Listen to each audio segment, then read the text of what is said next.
Fighting! Back at it again. You can't sigh and stuff when you're the one. Yeah. I was perfectly fine getting ready to do the rest of my stuff, and you're the one that goes, come on. Yeah, but then I remembered all the stuff he said. I'm like, oh no, we actually have to sit down and listen to this. Yeah, it's like going to the gym. You're like, yeah, you all hyped up. You're like, oh no, this sucks. And then afterwards, you're like, no, that was good. It's a roller coaster. So.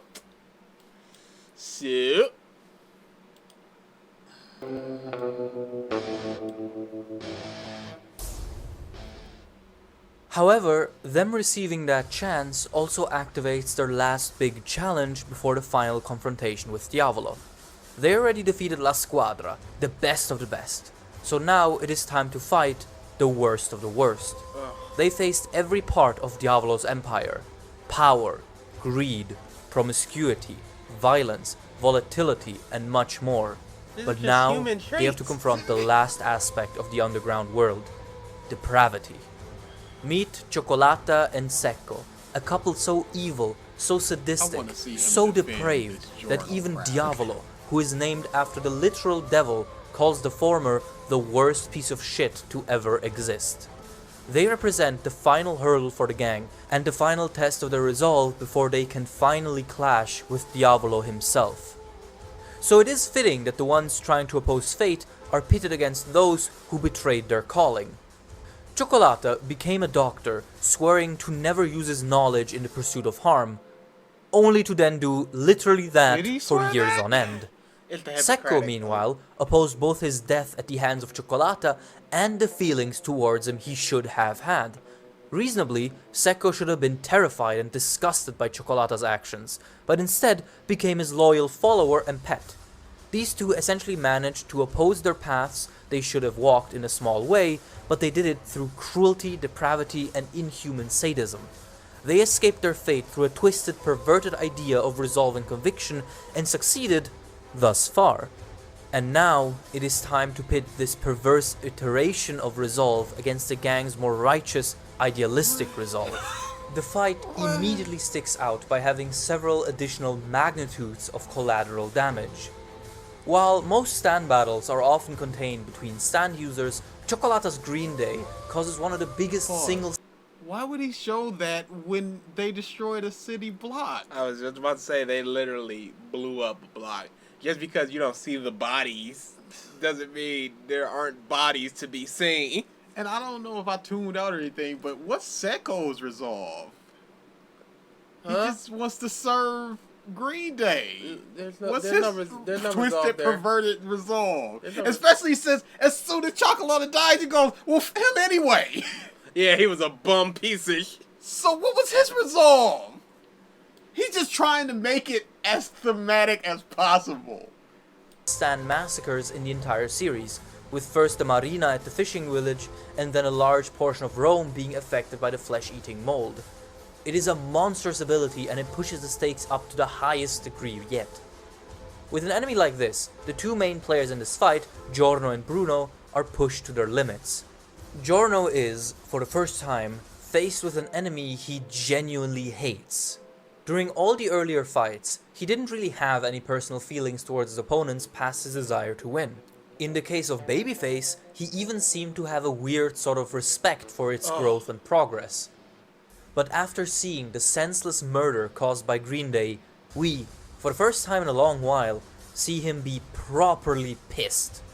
The only comparable example would be his anger at Black Sabbath killing the janitor, but this time it's on a much larger scale. From the very moment Giorno witnesses the ability, it is clear that it awakens a burning fury inside of him, a loathing anger at the unflinching cruelty and sadism of Cioccolata.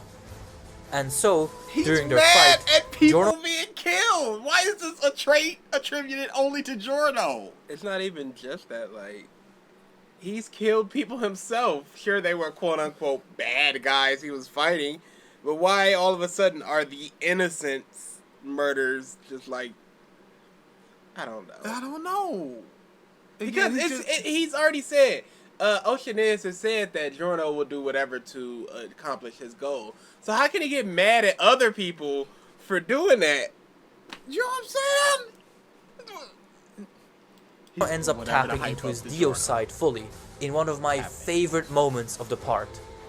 Giorno pretends to do the typical shonen hero thing of giving a beaten enemy a chance to stay alive. Very much Jonathan. But once Cioccolata exploits that chance to try and attack Giorno and kill Mista, because of course he does, Giorno reveals that he's indeed not purely Jonathan. His nobility had been an act to buy time for the beetle he had planted in Cioccolata's head to hatch and eat his brains. Kurama did this. He was bought all types of time to just go, yeah, okay, we're done here. We're done! But this bastard turns a bullet into a tree, back to a bullet, ricochets off of something, shoots somebody in the head, and then somewhere in there turn that into a beetle. Unless he could just point at something and go, like we said earlier, he did the long distance turn into once. Was that something? And if not, if it was, why not just turn his eye into a scorpion? Whatever. He used the trappings of the typical righteous hero as a facade to trick his opponent into security, only to subvert the hero trope and deliver the killing blow. It is clear that, in this moment, Giorno truly channels Dio, but sublimates those negative tendencies. No, he doesn't channel Dio. What he does is, in his own sense of justice, kill this guy, and the only way he knew how, because he knew if he had let him go or not did that beetle thing, he would have turned around and killed him. So it wasn't a whole... He's making it way more grandeur than it actually was. Yeah. He was buying time. He was literally buying time. That was it. And you know what? If he would have turned around and been like, okay, the fight's over. I'm leaving. I'm living. He may not have done the Beetle thing. If he would have still did the Beetle thing, okay, that's a Dio thing. Just like, nope, I don't care that you're saying you're reformed or whatever. You're dead. But he went, okay, you just proven, and the Beetle kills you. I don't. It's so... into his battle against an enemy that really, really doesn't deserve anything else. And so, Cioccolata receives the longest beatdown in the series, complete with Mudaz and fucking normies! Meanwhile, I don't know what that was, but people love the 74-page Muda. Absolutely. Because they're like, look how strong and brutal and awesome he is. Whatever. I don't get it. Again, these are all just faceless whatever people. Yep.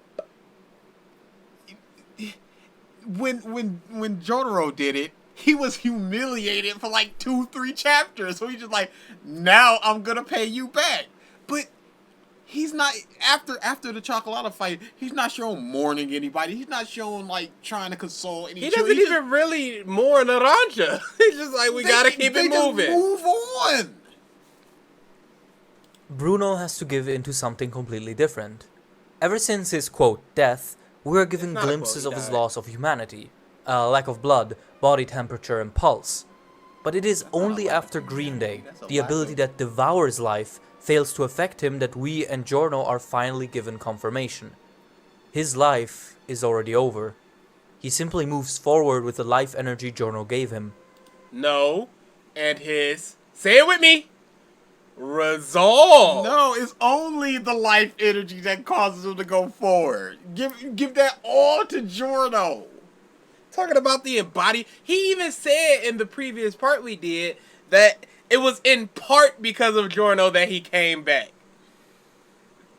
Bruno is literally the embodiment of resolve. He is only living because of his resolvingness, this doo-doo. But he just doesn't see that. He just goes, Giorno. It's so frustrating. While we will talk about this in a later section, what's important to note here is that up to this point, Bruno, Giorno, and the story itself have all been trying to avoid talking about this, as if to try and pretend it isn't the case. But the absolute wall that Secco and Cioccolata are forces all three of them to finally come to terms with the reality of Bucciarati's situation.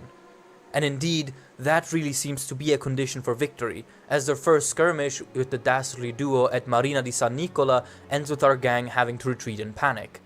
Only after Bucciarati has accepted that his fate has run its course is it that they can properly face the duo head-on.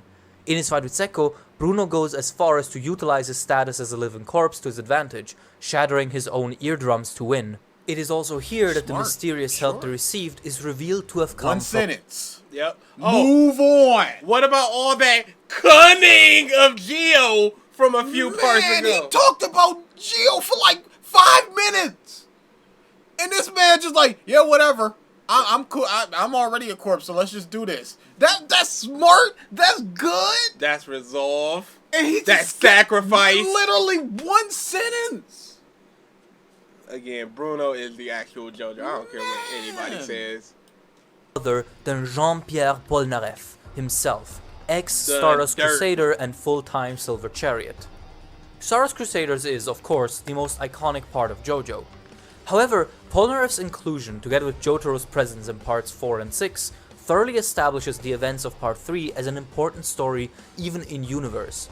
The surviving Crusaders are treated like legends by the story, their appearance and actions shown to be these big, monumental reveals. They are the original ragtag team of... Anybody who would have shown up from a previous part would be a big reveal. When in part 2, when Joseph showed up, it was in part 3. It was a big reveal when he showed up. Mm-hmm. What is he? Legends, big reveals. He's not treated like a legend. He's literally wheeled out in the shadows. He's treated like a bum, and then in that flashback, he was treated like a bum. What are you talking about? He's probably gonna explain somewhat of himself. Stand users. Araki has also always had a particular talent at aging characters believably. And while Jotaro is often cited as the main example of this, I think that he handles Polnareff equally well. In part 3, we are shown this muscle-bound, confident goof with an inner melancholy. However, fast forward a decade and a half, and in Vento Aureo, we meet a broken man. Slimmed down in a wheelchair, missing half his limbs and blind in one eye. But that wasn't the effect of aging. That's the effect of him getting attacked. And also, everyone was slimmed down. Yeah. That's not an effect of aging. Araki's that was his changing style. Yeah. Boy, go read those first two non-color. Jesus Christ, the biceps on those people. Unbelievable. Then his physical appearance is his demeanor. Just by the way he carries himself and acts, we can infer a lot about what Polnareff's been up to. Gone is the Joker, the whimsical, comical Casanova. This husk of a man is constantly on edge, ready to be betrayed and ready to fight back. We can tell after just a few minutes that this man has seen some shit. However... Yeah, he's missing all his limbs and blind in an eye! Absolutely. All of Rome, Italy, is ruled by Diavolo. Of course he's gonna be jumpy when a couple more Italian people come up and go, yo, give me the arrow. That's not world, that's just him being cautious. This also works in establishing him as an experienced fighter. If this were any other older man, we would be told that he's, quote, experienced, but that would be it. We would just have to take their word for it. But by including a Crusader, we don't even have to be told. We know what these guys have been through. Vanilla Ice, Dio's World. These guys have survived some of the most desperate struggles in the series.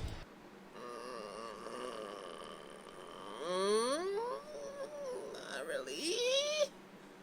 When you look at some of the other stuff, I mean, the other people didn't survive their desperate struggle. Part 6. Like, I mean, Ultimate Cars, you match him up with almost anybody and Ultimate Cars is winning. And Polnareff very quickly demonstrates that his expertise has only grown between his blood trick and his desire to see Trisha stand to try and approximate what it could be. It is also valuable that we quickly discuss the relevance of the arrows in this part. While some people find their story dumb, I always thought that they make a brilliant addition to the series' lore. Since they weren't thought of from the beginning of the series, introducing their origin believably was always going to be difficult, and I think the flashback we get does it pretty well. By making the arrows coated with a life-killing virus, you both give it an explanation and make it as weird as we are used to in JoJo. But what's really important is that life-culling property. The arrows don't just awake stands, they force the pierced organism to evolve. This can again be seen as another way by which people can grow into something that can oppose their fate. The beetle... Stop saying fate. Stop! Stop! He's reading too much into all of this. Rocky just went, I need an idea for where this comes from. Space, whatever, aliens. Yeah, Mickey Taki, or whatever. We're not talking about him. Arrow specifically pushes this concept even further by directly piercing the very soul and granting it another evolutionary step, this time onto a plateau upon which lies the complete reign and power over souls and life. And it is this plateau that is at the center of the final arc of Golden Wind. And so, after Diavolo finally reveals himself, it begins. The arrow has been seized, Polnareff has missed his last train home, and it is time for one last crusade. Everything has led us here. We began with a brilliant overture. We fought our way through a violent accelerando. Our hearts stopped at the shocking sforzando and wept at the sorrowful lacrimosa. No, it didn't. Our very blood sang along the crashing crescendo. But now, the final stage is set. The actors are in position. The melody begins to fade and the curtains are about to fall. The spectacle nears its climactic finale. And what better way to end such a composition than with a requiem?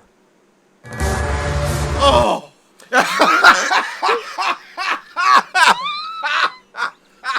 Oh, dude. Oh, that gave me goosebumps. Oh, that was so douchey.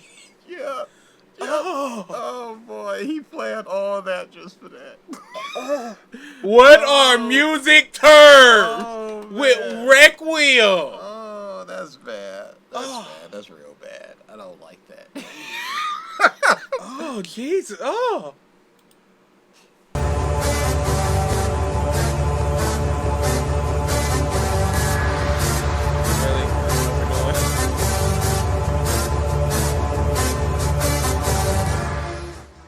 The Requiem plays quietly, is one of the most misunderstood and underappreciated arcs in all of JoJo.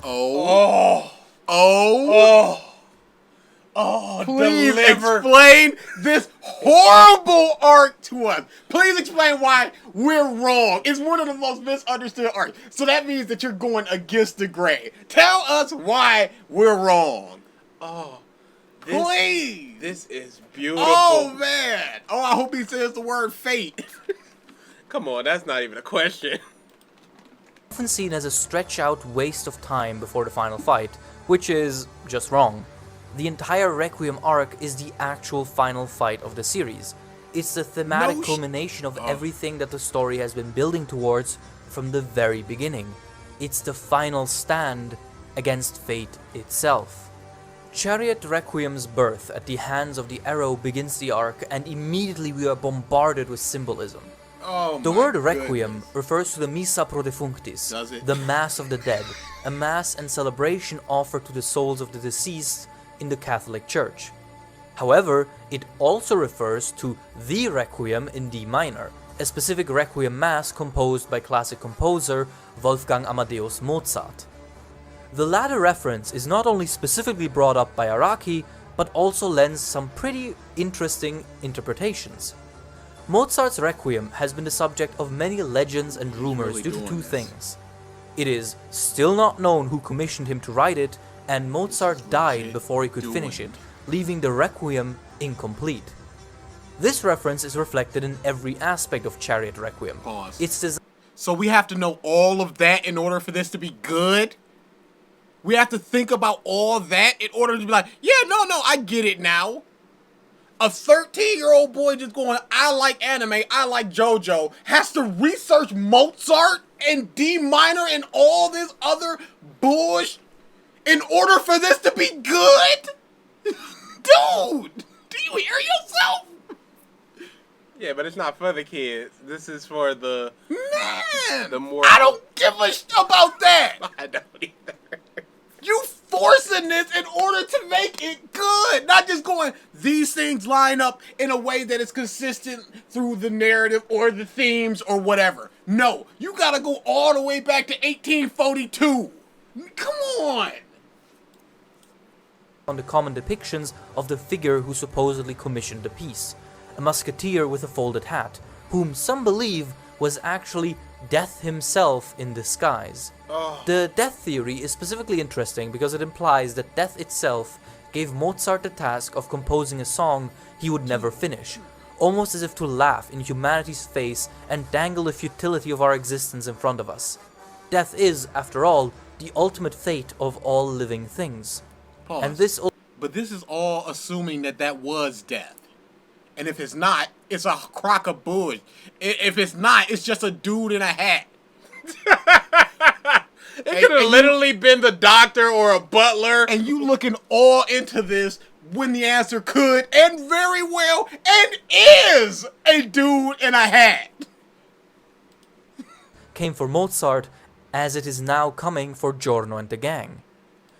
No, because if Requiem just kept going and they didn't chase after it, they would have had nothing to do with that bullshit. Requiem doesn't kill. It's not death. It switches souls. That doesn't fit thematically. It mutates people also, but if it was just like get close to them and you just disintegrate, that makes sense. Or your life will be incomplete like the Mozart Requiem, blah, blah, blah, whatever. But he doesn't kill. This connection flows into the idea of the Requiem stands, and Chariot Requiem in particular, being the ultimate walls of fate. And its name is also a reference. Notice how it's not called Silver Chariot Requiem, but just Chariot Requiem, as opposed to the other Requiem stand we see, which retains its full name. Who calls it its full name? Araki? Like who? Like literally, who cares? Who cares? Bites the Dust was a Requiem. Are you gonna go back to that? And why didn't we call that Killer Queen Bites the Dust? Or Killer Queen Requiem? Like it's literally a Requiem. It literally is. So This isn't just Araki being random, but it has a purpose. Chariot Requiem isn't a fully matured Requiem stand because its user, Polnareff, lacks the mental and physical strength to control it and harness its potential. This makes... Is Giorno controlling Gold Experience Requiem? When Gold Experience Requiem literally says he don't know what's going on. When Giorno, once Diavolo is dead, just goes, yeah, I get the feeling he ain't giving back up. Is he controlling it? Yeah. Chariot an incomplete Requiem, just like Mozart's was. However, even when incomplete, Chariot Requiem is quite possibly one of the most monstrously powerful stands in all of JoJo. As a Requiem stand, it has dominion over the human soul, but as a Berserk stand, it lacks the will and purpose of the human mind. As such, Chariot Requiem clings to the last conscious will of his not quite deceased master, to protect the arrow, and for this goal, it uses all of its abilities. It rips the soul out of every being in its radius out of its body and into a different one, causing confusion and disorientation. Any attack against the arrow is immediately retaliated and countered, and slowly but surely, every organism is mutated, switched and fused with beings from alternate realities, until no creature capable of seizing the arrow is left. It is indiscriminate, it's inevitable, and it's nigh on invincible. But it was killed easily. Nigh. That means close to. No! He was killed really easily. We're just like, oh yeah, I killed him. That was it! Bruno this way. Oh yeah, I killed Requiem, by the way. Final wall of fate in the story. A wall to be overcome not just by Giorno and the gang, but by Diavolo as well. Chariot Requiem represents one part of fate that every person must face if they wish to overcome it. Themselves. It's the shadow of one's soul, and attacking it means attacking oneself. No, it does. What? What are you talking about? Attacking Requiem does not mean attacking oneself. It just rips your soul out of one person and puts it into somebody else. It's also not attacking the Requiem. It's trying to grab the arrow that causes your stand to attack back. You just showed him tripping him, and he just got up and moved on. Dude! To quite literally fight their own souls and stands in order to take the final step against fate, a step that will be the final test of resolve and will reward the victor with the means to rule over souls and fate, the Requiem arrow. As we established, it's just the arrow. It's not the Requiem arrow, it's the stand arrow. I don't know, whatever. Before, overcoming fate takes many things: grit, determination, resolve, but also sacrifice. And so, the arc focuses on the sacrifices that have to be made to reach the arrow. Due to the gang's relative lack of information on the boss, they make the mistake of assuming that Diavolo is hiding in Bucciarati's body, as they yet don't know about Doppio. They, in a way, attempt to skip to the end of the arc without realizing that they don't actually know enough. And No, it stands to reason. Giorno and Arancha switch bodies. Trish and Mista switch bodies. Bruno is in the body of the boss, so where is the boss? Oh no, we're just skipping ahead. We're thinking too heavy into this. When he literally was, if not for the dumb double psychology thing. Dude. It wasn't skipping ahead. It stands to reason 100%. There were no shortcuts taken there. None!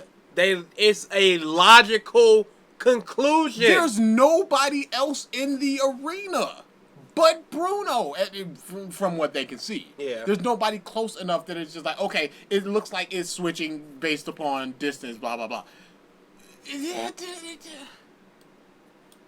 Costs them dearly.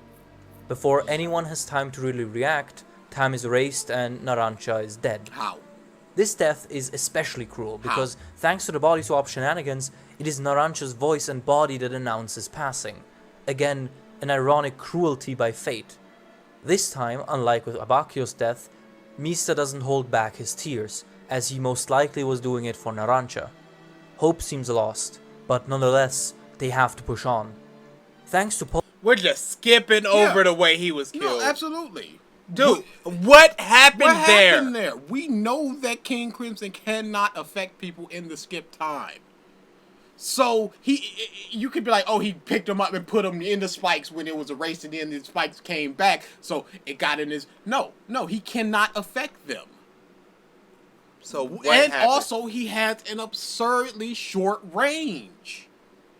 What happened there? How did that death did that happen? Or was it just to give Gio his body back? Absolutely. Literally, what happened there? I don't know, and that's why I say that's the single worst moment in all of JoJo. There's nothing worse than that, because there was no reason. His death served no purpose. Think of every death in JoJo of any, like, secondary character. Not like your rank and file dude that just died. No, secondary characters like that split arrow better. Guy. Exactly. And they all had a purpose. Narancia had literally no purpose, and they didn't say his name again until the end. There was no purpose for that, and it made no sense, and it was just to give Giorno his body back. That's all it was, because Narancia doing all that stuff, making all them plans, stabbing himself, whatever, isn't as impactful as the dude on the cover.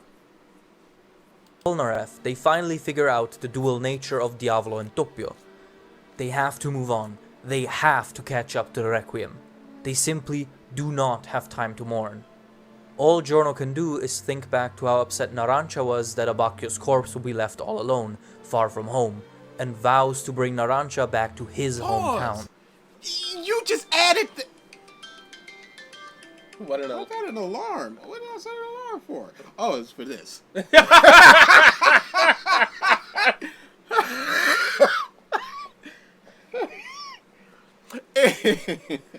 As you were saying. Anyway, he's adding that he's all alone. That's fine. Far from home. No, he just added that. Mm-hmm. All Narancia said is we can't just leave him here. He didn't go, let's take him back to his home. No, he just added that to make it more thematically relevant. Again, Narancia was a trash child. He's a trash baby. He has no quote-unquote home. So he can be buried anywhere as long as he's with his friends. Oh, yeah. Take him back to the place that he was betrayed in.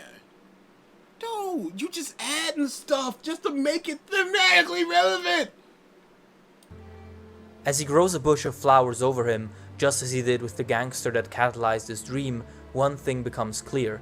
Among all the atrocities Diavolo has committed, the murder of a scared child forced into a solitary death is what truly sets Giorno's resolve for this final confrontation. He is not a scared child, he's an assassin!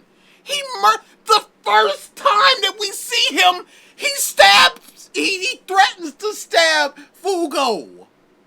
His friend! He is an assassin, a cold-blooded assassin! What are you talking about, a scared child? He wasn't like, oh, I'm so scared of Diavolo. He's like, no, let's get this done so I can go to school. What? Dude, you disrespecting Narancia like that. A scared child. Narancia, throw the turtle. You got it, boss. Here comes my death. He did that without hesitation. And Trish goes, why did you do that? Like, what? He told me to. It's what I am. Don't disrespect him like just a scared child. Come on, there's more to him than that. Dude, come on. So much more. My goodness, he kills a scared child. Hey, why did he kill Narancia? Not because he was a scared child, because he was a threat to him. Hey, how about this? Do you think kids didn't die in Rome? What about that? Why didn't that set him off? Man! It may seem like Diavolo made the perfect move here and adequately handled the situation to his advantage. And while, yes, he was an instrument of fate to punish the gang's mistake, he himself also made one. He, in his typical fashion, took the most straightforward and easy way to accomplish his strategy.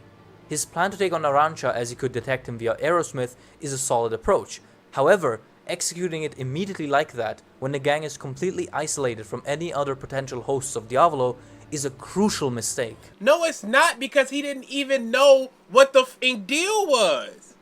Nobody knew. Nobody understood what was going on. And if you see an opportunity to kill them while they're all freaking out, Mister with the bullets, them just going, shoot him, I'm not going to shoot him, you take that opportunity. If Giorno did, he was like, that's a great time to have done that. What a brilliant strategy. It's just like in the movie The Thing. When everybody is confused, that's when you strike. You don't causing more confusion. And then you can't go, because everybody looks how they're supposed to look. You can't just go, the boss did it, let's get him, let's steal our resolve. It's like, we don't know what's going on. We're all confused. Oh my God, Narancia's dead. That's not a mistake. It just did not work out in his favor. That's all. If it would have worked out, it wouldn't have been a mistake. Bruh, it's just like when somebody's playing football and they go for it on 4th and 2, or with a fake punt. If they make it, it's like, that was a great move. It happened. If they don't, it's like, they should not have done that. If he would have won with that, it would have been like, that was the pivotal moment, because Narancia could have found him. That was a great idea. It was a great idea. It was great execution. It just did not work out. Plans failed. Simply. He waited for a bit longer until the You were about to say it. Okay, hold on. Let me. group was closer to other people. The gang might have erroneously assumed Diavolo to be inhabiting the body of any random passerby. Okay, so they figured out it was Bruno, but that still wasn't Dia. So he still won in that aspect. Again, it doesn't stand to reason that they're just a random bum a mile away. It would stand to reason that they would be close to whoever, and... But by beginning his attack when the gang is alone, he inadvertently gives Giorno a crucial clue to figuring out where he's actually hiding. His skipping to the results bites him in the ass, as this is exactly... Dude, seriously, what was the point of that? Legit. I'm sure somebody laughed. I'm sure some 8-9-year-old laughed. But this isn't for them. Because you're talking about Wolfgang and all that, and Mozart and all this crap. This isn't for them. You gotta research in order to enjoy JoJo. How dare? No, you gotta research to enjoy part 5. You know what I'm saying? I ain't gotta research to enjoy part 6. I love part 6. I love part 4. I ain't gotta go the Kyoto region. You know what I'm saying? What ends up happening. After Diavolo is discovered, we get perhaps the most blatant chase of the result yet. He literally ignores the gang attacking him and just books it towards Chariot Requiem. He then realizes and explains the Requiem's only weakness. As it's a shadow of one's soul, it can be crippled or even destroyed if the soul is attacked. This means that, again, overcoming fate and in this case defeating Requiem necessitates sacrifice. Only by abandoning one's hubris and sacrificing the soul can humanity hope to overcome. However, as Diavolo demonstrates, this rule isn't so strict. He merely damages his soul orb and cripples Chariot enough to take the arrow from him, again foregoing any proper... You didn't even introduce the concept of soul orb. You just said it. You know how stupid that is? The soul orb hard out of nowhere? Yeah, that was terrible. And you're just ignoring it because it doesn't fit your narrative.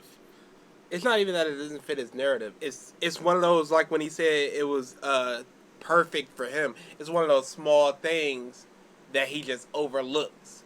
And doesn't even... But this is terrible. Doesn't even allow other people to go, here's why it's stupid, because this... And allow other people to go, yeah, I guess it kind of was. He just goes, nope, it's a soul orb, and he just went straight to attacking it, and that's why he lost. Process and instead skipping to the result. But after all the times he has done this, his comeuppance is at hand. Just as he feared, his past catches up to him in the form of his daughter Trish. She, despite being caught by King Crimson, denies her father the arrow and makes one last stand against him, using the resolve she had built up during her time with the gang. As the arrow changes... She didn't build up resolve. Why can't characters just do something without it being fate or resolve? Why can't they just have an action? Without it being some underlying concept.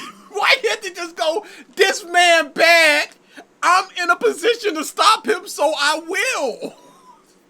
If I don't stop him right now with my power to stop him, he will kill everybody. But I'm only doing it because of my resolve, because of all the stuff that I saw Giorno and them do. That's the only reason I'm doing this, by the way. Not that her father's a piece of that tried to kill her.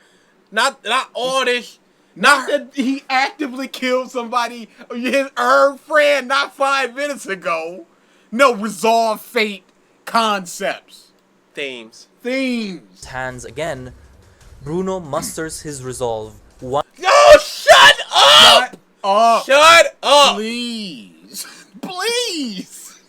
I'm so sick of it. You didn't mention him mustering his resolve when it was just like, shoot my body, but then you'll die. Shut up and shoot it. What happened there? Oh, it doesn't matter because it's thematically relevant, blah, blah, blah, whatever. One last time and makes the sacrifice Diavolo couldn't. He wills himself against fate and destroys his own soul to fully annihilate Chariot Requiem. It's interesting to note that it is Bruno of all people who overcomes the Requiem. Soul Orb never comes to play again. Never! Never comes into play again. It was barely introduced then. Never again. Oh my... But again, I guess he's just either fine with this or it's so minuscule that it just doesn't even matter. I don't see how. It's so stupid. He might have died back in Venezia due to his rush, but now, days after his death, his resolve still burns bright enough to give his gang the final edge. No, it doesn't. Only Gio's power does. Yeah, that's all it was. It's got nothing to do with his resolve. It was an underlying power that... I find it weird that he's not mentioning his underlying powers that Araki just completely negated. Guess it just doesn't matter. Nope. The reflecting power and junk like that. Nope. Whatever. That's fine. As he soars up to heaven, he finally lays out his journey.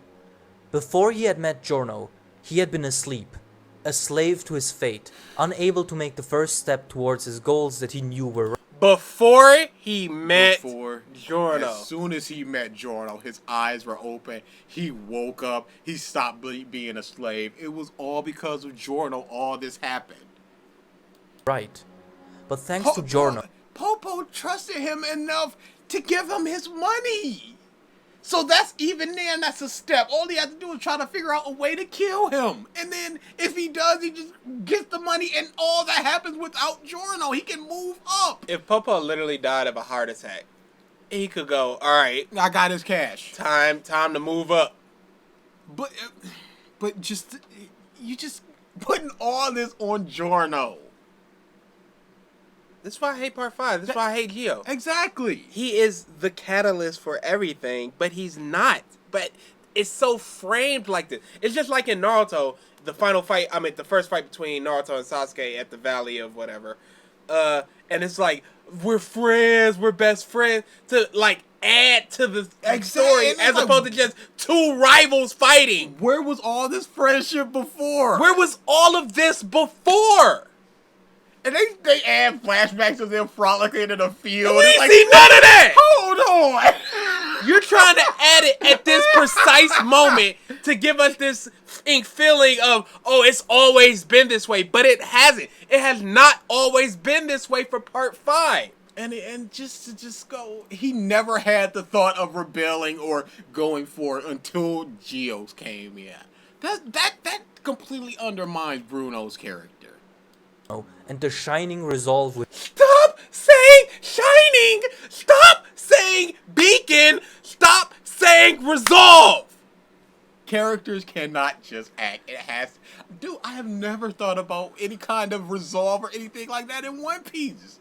I've never thought about it in any part before or after. But you know what? If I go back in One Piece, I can go, oh, the resolve, oh, the Exactly. resolve, oh, the resolve, oh, the resolve. The resolve of the village in Kokayashi Village, where Nami's from, to just be like, if you want to run away and kill us all, that's fine. We're going to live our lives and just be this way. And the second she got screwed over, they went, we're all dying together. Go time. Bruh.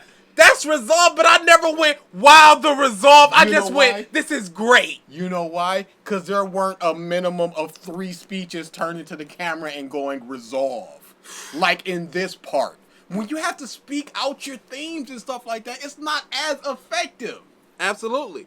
There's no there's no point of subtext if someone is literally saying it. You said this one. It's like Winter Soldier walking on and going, I'm the villain, and then walking away.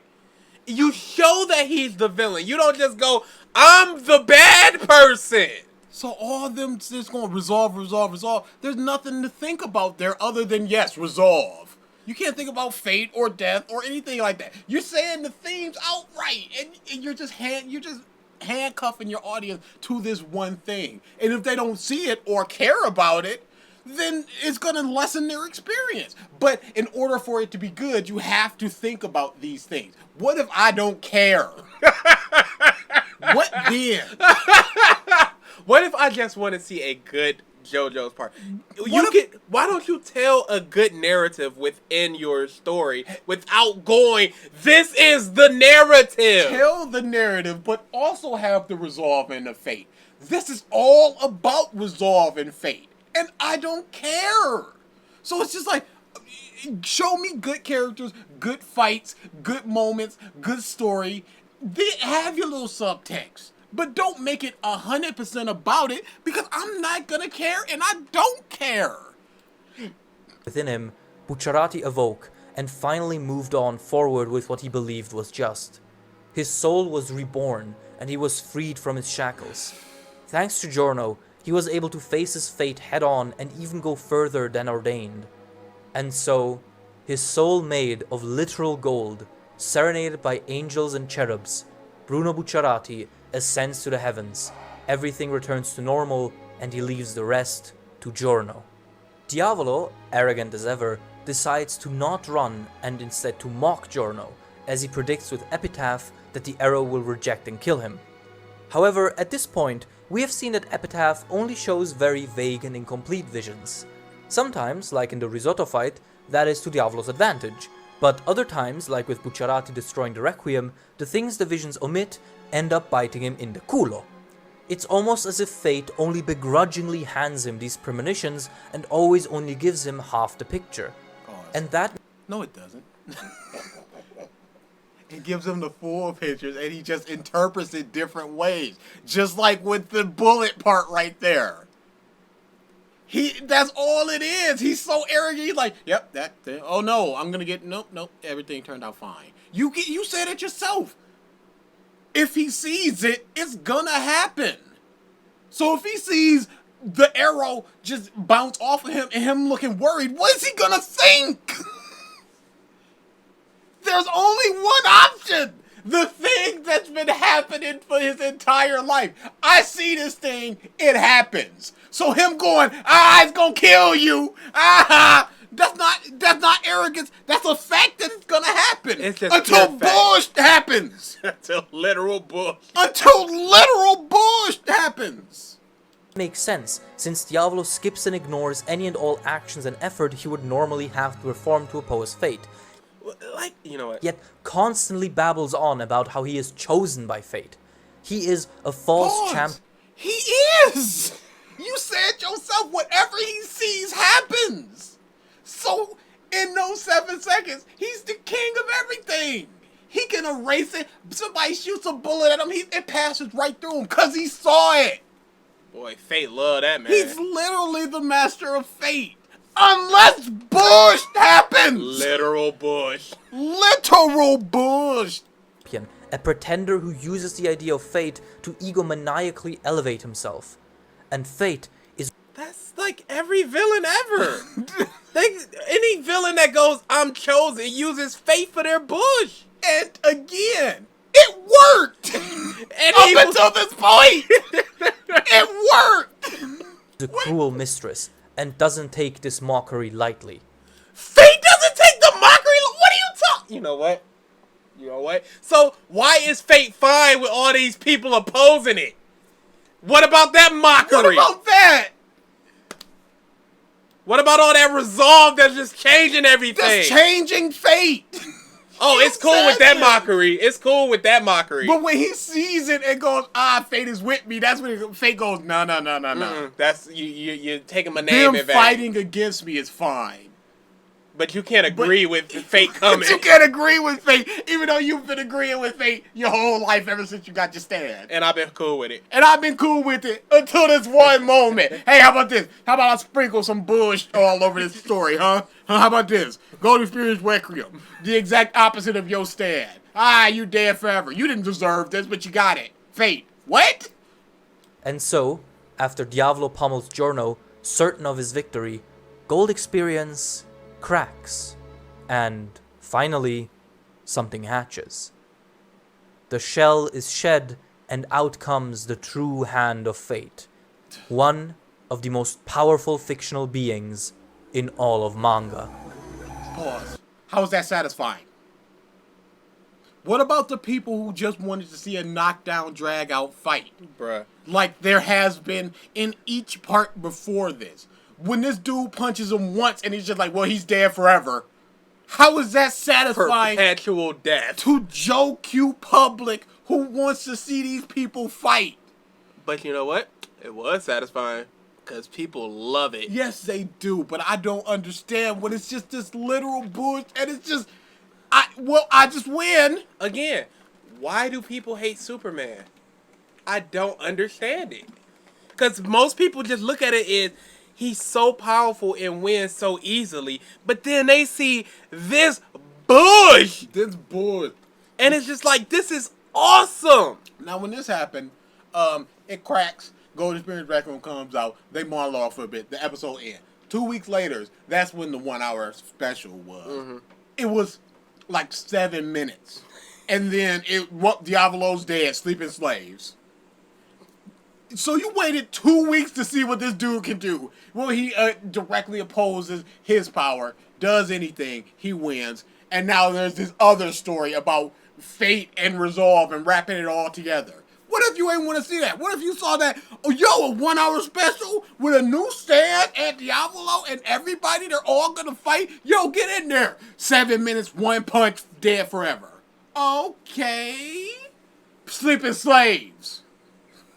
You got treated with sleeping slaves. That was your reward for these 34 episodes. You expected epic, you got sleeping slaves. Man. Imagine if that happened with Kira. He gets stabbed by the stand arrow, and then it's just 1 week later, punch. Oh, I get that wasn't a problem. Or the kid, oh, you're Kira? I never told him. And then Josuke was just like, wham! Yeah. Oh, you know what? I wrote it down, and that's a loophole. And here he is, and punch. And episode series part. And then it's there's not even anything comparable that I can think of that could be a Sleeping Slaves. There was no battle of brains. There was no battle. Bro, because every part before this and after this is like, we have to think around this bush. But there's no thinking around it. He sat there, got punched, cracked, and punched him back and went, the end. He's dead now. And that's so unsatisfying. It's the worst.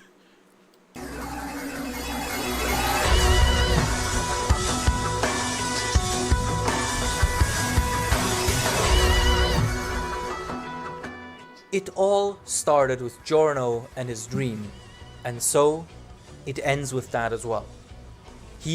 Duh? It ends with the main character. Duh? Oh man, this part is a tour de force of brilliance. Duh? I mean, yeah? What are we doing here? It's okay. He is the one and only character to ever fully evolve his stand into a complete Requiem. Not a half-named berserk stand like Chariot Requiem, but instead a fully controlled... Pause. Why are you acting like this is such a brilliant, amazing thing? There's been 3 Requiems! And there's no reason why Killer Queen wasn't a full Requiem, other than, hey, it's for this part. He just hadn't thought about the Requiem thing.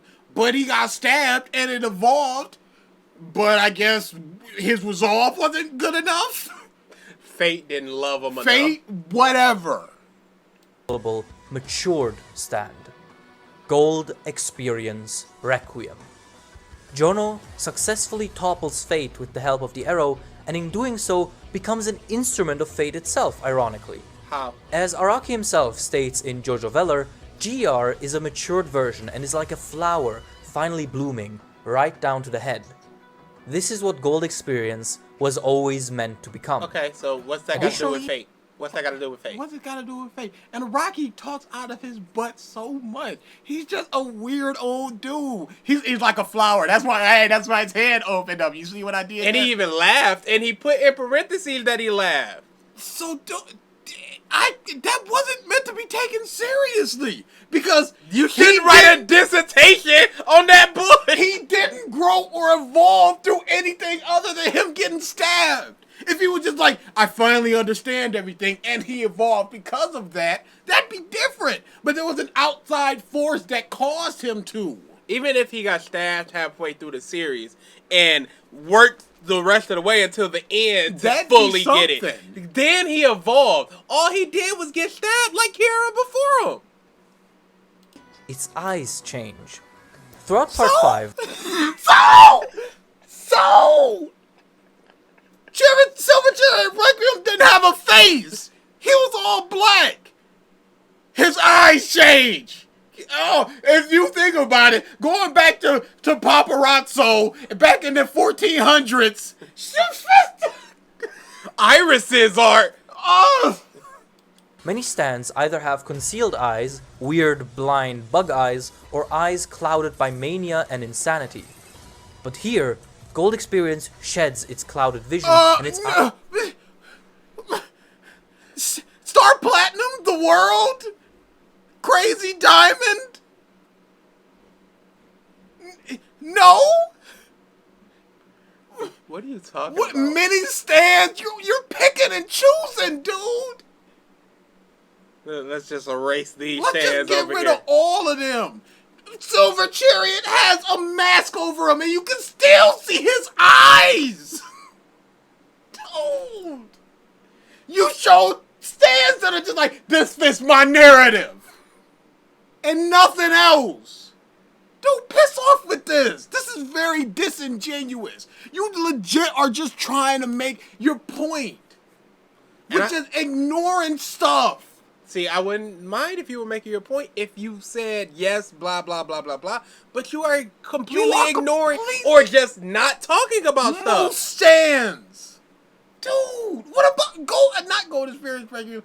Spice Girl. Eyes open, eyes there. Okay, you say most stands, but what does it matter? What does it matter?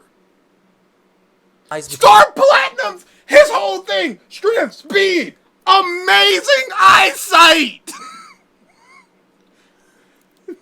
Wide open, finally privy to all sights of fate. See, that's why it matters, because it fits his bush. What are you talking about? His eyes are open to fate. Shut up. Shut up. Man. Are you serious? Dude, it's just the design. You know what I'm saying? Look at his eyes. This is why people don't understand the Requiem goes slowly. His eyes. That's why. See, don't you see how stupid you people were? Don't you feel dumb now? Look at his eyes. No other stands have eyes. What about these stands that have eyes? Fate. The Requiem awakens. This transformation is not just the conclusion of Giorno's journey, however, but of two others as well. Through GR, Giorno now stands on... How about it's the resolution of everyone's journey that went on the journey? They don't matter. They legit don't matter, because they were sitting there looking in awe at this motherfucker. Okay, so Gio's done. Narancia's done. Bruno's done. Fugo's done. Trish is done. Dia's done. Everyone that went on this journey is done, because journey ends, story ends. No, they were all fulfilled by this one moment. There's no more journey to be had. So, but 3 people's journey. Oh, man. Apex of creation. His absolute zero ability gives him the power to be invincible, and it puts them on the top of the totem pole of stand users. Just like Dio. Boy, I can't wait for Luffy to get his I'm invincible power. Ooh, that's gonna be great. Isn't that gonna be so great? Isn't that gonna be so satisfying when he just walks up to Kaido and one-shots him? Big Mom, Kaido, Blackbeard, all just one shot because of his invincibility power, because of his freedom power. Let's tie this back into the theme. He gets the power of freedom. He punches them and he frees their soul from their body. Isn't that so narratively satisfying? And that's fits so what great. I want it to fit. Boy, how are they gonna beat Blackbeard? He's got these 2 powers. He's got Akainu with him. He's got this whole island. He's got his crew full of devil fruit wielding, some of the strong strongest people from the level 5 of Impel down. Well, let's just punch him once with freedom, and then he loses. I'm so happy that happened. I'm satisfied. Best part. Best part. That's great. Boy, 20 years building up to this sure was worth it. However, his ability is defensive. It activates in response to an action and never actually attacks by itself. So if Dia wouldn't attack, it would have just, nothing would have happened. Nothing would have happened. If he would have just walked away and like, hey, come back. We ain't done here. You hit me. But no, he doesn't know that. He would have been like, Golden Spirit Requiem, attack him. And he just wouldn't have. Because he don't know how it works. Boy, I can't wait for Luffy to just unconsciously beat Blackbeard. Boy, I can't wait for that to him just go, oh, yo, Blackbeard's dead. I guess I did that.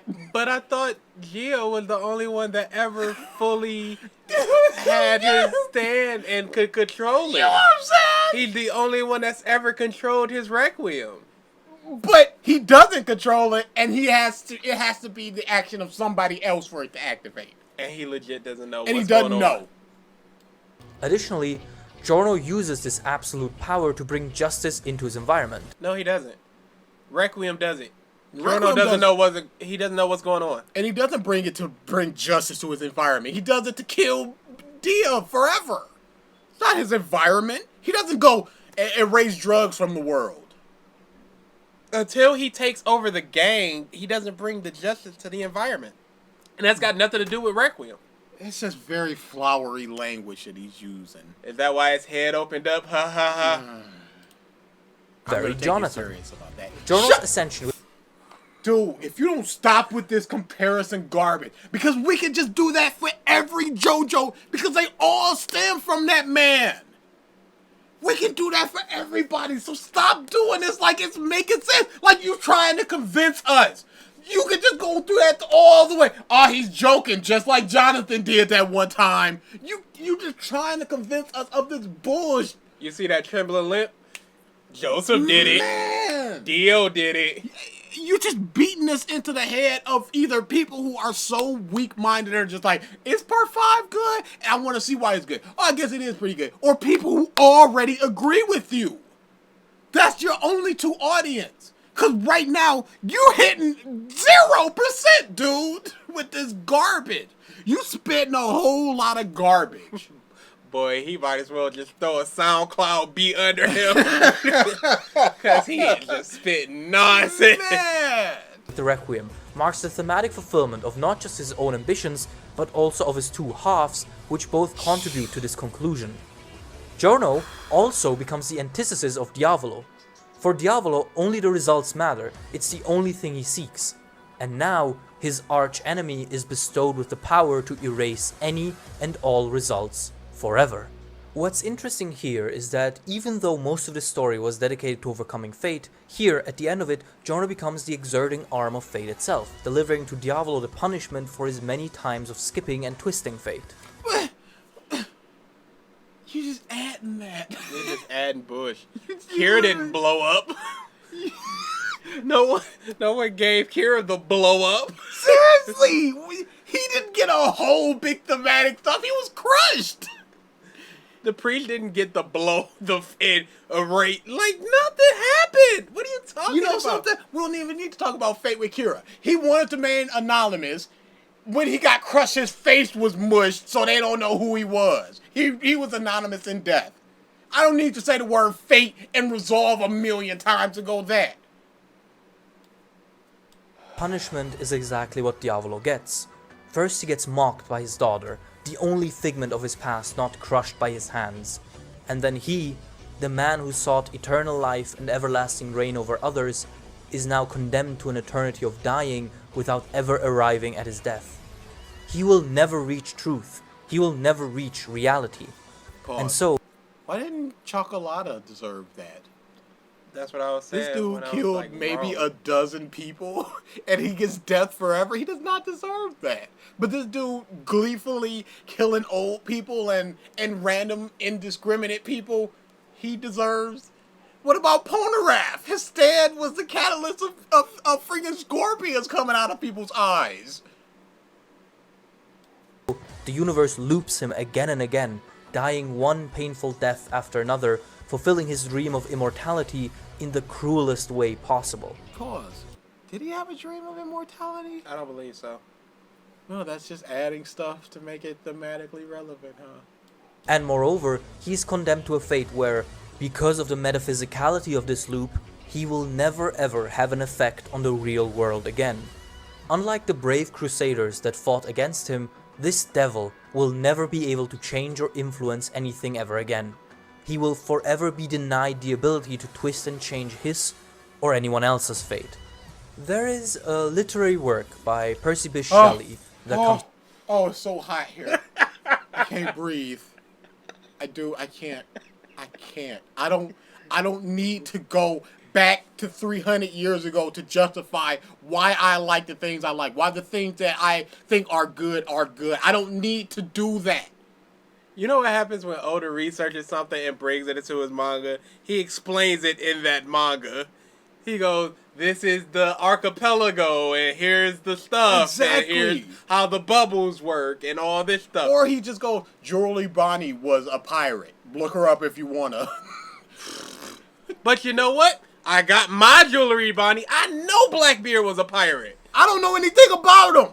If I looked it up, I don't think I would like or dislike Blackbeard anymore. You might already know about the poem Ozymandias, but if not, it's about a wanderer being told by an old man that in the desert lie the remains of an old kingdom. Among those remains there is an old pedestal with an inscription. That section of the poem says as follows. Okay. I'm so tired of these dramatic ink pauses. Yeah. It says an inscription on a tombstone. ... ellipses. Hold for dramatic effect. Ahem! Because he's trying to make this have as much weight as possible for, again, weak-minded people to just, like, tell me why this part was good. Or people that are just like, yeah, that's why this part was good. See, it may not even be weak-minded people. It may just be people that do not know how they feel about the part. Yeah, that's fine. Because I've said a bunch of times, I don't know why I like this character. I just like it. Yes, I understand that. And it's like I think I like this part, but I don't know why I like it. But once he said Ozymandias, then my eyes were open. Just like Requiem. Oh, Wolfgang. All right, let's go. Let's see where this is going. And on the pedestal these words appear. My name is Ozymandias, King of Kings. Look on my works, ye mighty, and despair. Nothing beside remains. Round the decay of that colossal wreck, boundless and bare, the lone and level sands stretch far away. That was boring. Yes, it was.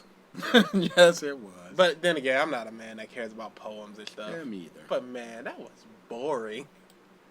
It's pretty noteworthy that the phrase King of Kings appears here, just as it does in Golden Wind.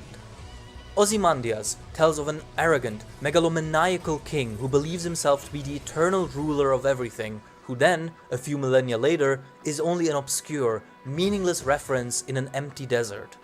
The poem is about the fluctuating fragility of power and how nothing and no one is eternal, which is a pretty good analogy for Diavolo and his fate. And Dio? And again, who cares? If I go, when you think about it, this part relates to the 1994 movie All Dogs Go to Heaven as such. And it's like, okay, what does it matter? You're just bringing this in. It's not like there's a character named Ozymandias that you can directly reference. You just go, oh, this poem. It relates to him because he's forgotten. See y'all next time. Like and subscribe. He thought of himself as the King of Kings, the eternal sovereign over all of creation. He was! And yet for all of his ambition, for all of his efforts and actions, he simply could not escape his fate. The fate... Okay. Is he gonna be forgotten? No. Because now they're going, Giorno was the boss the whole time. Hey, Giorno, why'd you propagate drugs for 20 years? Fate! to be forever condemned to obscurity and non-relevance in a weird, eternal death loop. Pause. That's what he wanted. He wanted to be as anonymous and not present as possible. You know what? That is true. Oh, but it's cruel, twisted, blah, blah. If he wasn't dying in this would be his dream. Exactly.